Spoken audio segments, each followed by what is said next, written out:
Who should switch brands in the WWE? That's what we're going to find out today. I'm Will. That's Brandon. We are the Cousins of Destruction Wrestling Podcast. As always, let's cheers. Talk about some wrestling, huh? Yeah, with Randy teasing him and Gunther both switching brands on Raw.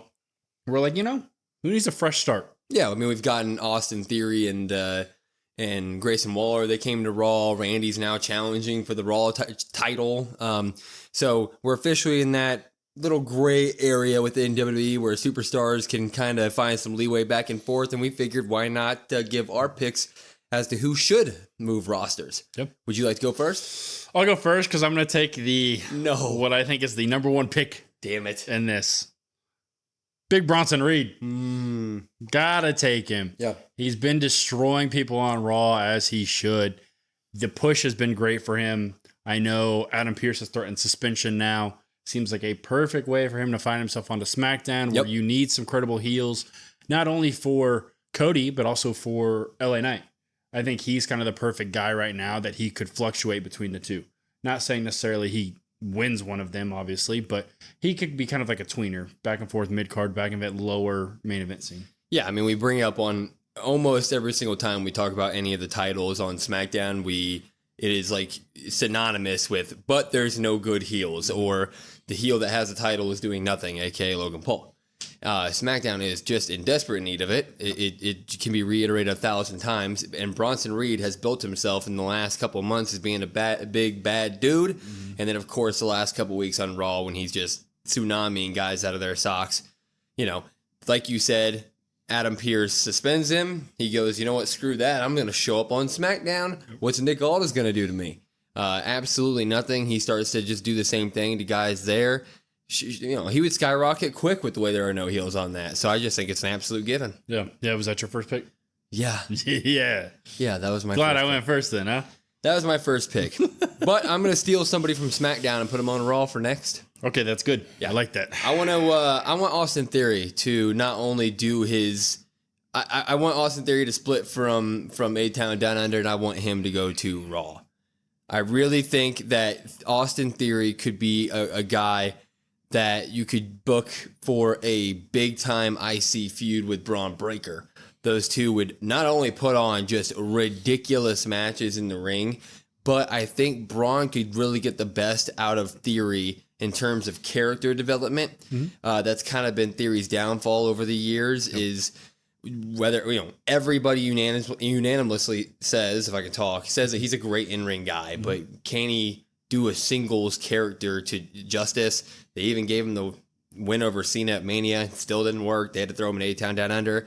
Been pretty good, but now we're teasing like one of them is going to turn face, which is probably Theory. Hopefully that doesn't happen in terms of him turning face, because I think Theory just is a born heel. But I hope the split happens. And I just think that him moving completely away from Grayson Waller, going to a completely different brand, and kind of just starting a new foot in the singles division would be great. Yeah, I had him on my list as well, specifically him. It's almost like a take your pick between the two. Yeah. They both do. But I would prefer Theory. Yeah. Maybe he even goes off TV for, I don't know, a couple months, comes back with some new music, some new ring gear, maybe a new attitude. Maybe he goes down to the Performance Center and works on some things a little bit. I think that's probably what's needed best for him. Well, and it'd just be one of those things where two relatively newish guys, I mean, I know that they both had NXT runs, and Theory's obviously been around for more years than you would think on the main card, but like Theory is still looked at as sort of a sophomore-ish kind of WWE main roster guy. Yep. And Braun is already proven that he is Rookie of the Year, like all-time star material in terms of just implementing him directly into the main card and him just being a star. So this would be a good way for two young guys to try to elevate each other without needing to, do a John Cena loss, right? Like the normal rub that a veteran would normally give to the guys like this. Like Sammy just did to Braun, right? So. Yeah, absolutely. I'm going to go with the first woman that I think needs to. It's probably my first pick for the women. Yep. I have a couple on there. I'm going to go Lyra Valkyria. I think she needs to be... Woo! Yeah. Bird person. Kind of like a Ric Flair thing, but birdie. To a bird, yeah. I'm gonna go with her because I think she needs to be separated from Raw as a whole, because she kind of had a really good Queen of the Ring run, and then proceeded to just get watered down, in my opinion, with the whole faction war party people thing. Yes. I think if we move her to SmackDown, you can kind of establish her again to maybe a new crowd, maybe some people that don't watch, or some people that watch SmackDown don't watch Raw, or vice versa, you know. And she's proven she can go in the ring. She has a pass with Nia Jax, technically. I mean, since she is the title holder right now. And you kind of need some, I don't want to say credible faces for the women's division over there, but like Bailey's the first one you think of, and like Mi Chin and Naomi, and it's like, I don't really take them seriously. You could at least maybe have Lyra go in there, and you know she's not going to win it, but she's going to put on some great matches with Nia or Tiffany. You could have her go with both of those people. Yeah, I'm fully behind Lyra and whatever she does, honestly. The only thing that I don't want her to do is to join the party people again. Mm-hmm. So the problem right now is Lyra is an obvious singles competitor star. Like she's built for, like her moveset, her in-ring work is built for the singles scene. And if you're going to just hide Liv with the whole Rhea situation on Raw, then let's get her out of there. And you know, the rebuttal is, well, I mean, who they really, like, they're not going to put her up against Nia right now because that's going to, you know, there's going to be a story there with her and Tiff in some sort of way.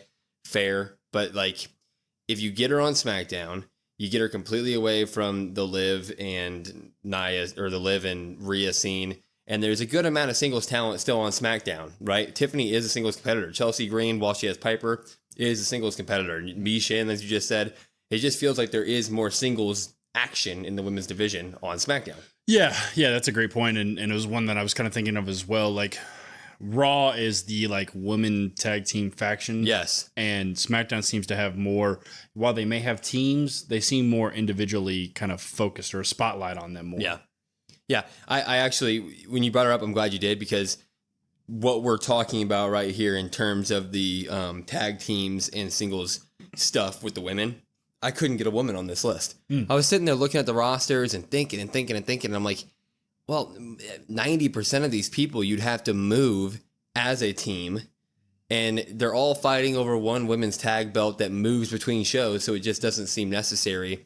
And then if you're thinking about moving anybody from SmackDown to Raw, you immediately fall into the Liv Rhea scene. So it's like, I just couldn't think of it. But Lyra would be a good, she would be a good pick. My next up, I mean, my boys, the Street Profits, man. As much as I hope that on Friday they somehow beat DIY to get their opportunity at the Bloodline and those tag belts, I don't see it, because I think the DIY is just much more complete story-wise in terms of those being their titles and the ones that they seek. And Raw, we say the only weak part of Raw is the men's tag team division. It really is. And the Street Profits could immediately walk in there, and I think, and we also say that Judgment Day needs to drop those belts. I think it would just be a match made in heaven for them, man. The Street Profits would thrive on that and really elevate the tag team division on Raw immediately. Yeah, that's a good pick. I mean, both tag team divisions kind of need some saving. Yeah. But I think DIY, like you said, they are kind of set in stone on SmackDown to be the ones that kind of hold that side.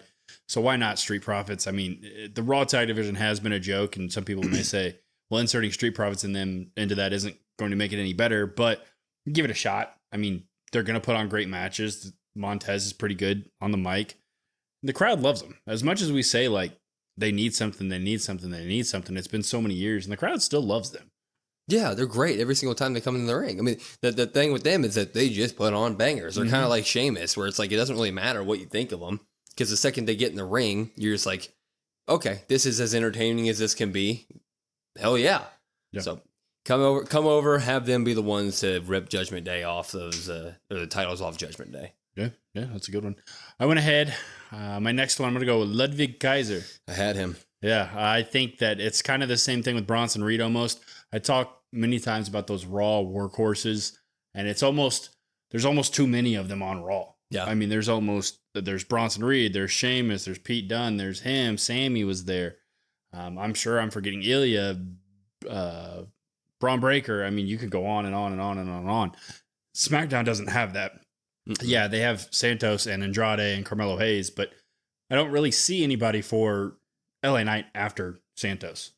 I mean, I don't know who that next person would be. And someone for LA Knight that we already haven't seen, that we haven't already seen during the lull, which was Logan Paul, when they were just filling the mid card with the mid card people with no title. So we've already seen LA Knight fight these guys. It's just a matter of, okay, now he has the belt, which is fine, and it's going to be good, but we've seen it. And I think the biggest point here is that Ludwig and all of his promos, video packages that they've done for him over the past couple months since he got injured, it's always been, people are going to see that I wasn't in Gunther's shadow. I wasn't in Gunther's shadow. What better way to get out of his freaking shadow than to go to the other brand and maybe one day be the U.S. title holder, and then he can maybe try to beat the record of days that Gunther had the IC title with the US title, some sort of story like that, where the underlying theme is like him wanting to just prove that he's better than Gunther. And I just think LA Knight versus Ludwig would be a kind of like an old school, like Rocky versus, where you have the Versus German. Yeah. You just have the two countries, Yeah. Because LA Knight's so over the top American, right? So Yeah. I think it's pretty spot on. I mean, I feel like that's one that needs to happen. I mean, yeah. It seems pretty seamless. You could make it transition. And I know he was hurt there for a while. I feel like some way, somehow WWE could have just pushed him away to SmackDown and we wouldn't really care. They would have been like, oh, wasn't he on Raw? Well, and now they're doing the whole where he just told Sheamus, like, oh, this isn't over.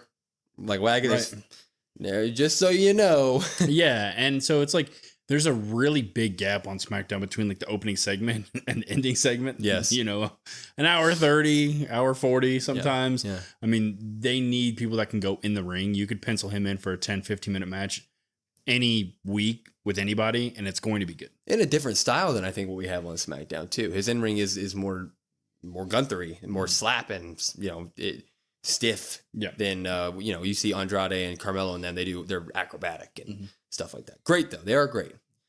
I have one more. Okay. You know what? If we're not going to freaking use him on SmackDown, get AJ Styles to Raw. Get AJ Styles to Raw. I put him on my list. Did you? Yeah. Hell yeah. Yeah. They tried a couple times of him and Cody, and while the matches were great, the story has been pretty universally criticized in terms of it kind of being nothing. What you would do with AJ on Raw, you run into some roadblocks as well. But if you're gonna, at the moment, I think he's still technically a heel, right? He's with the OC again. Yeah.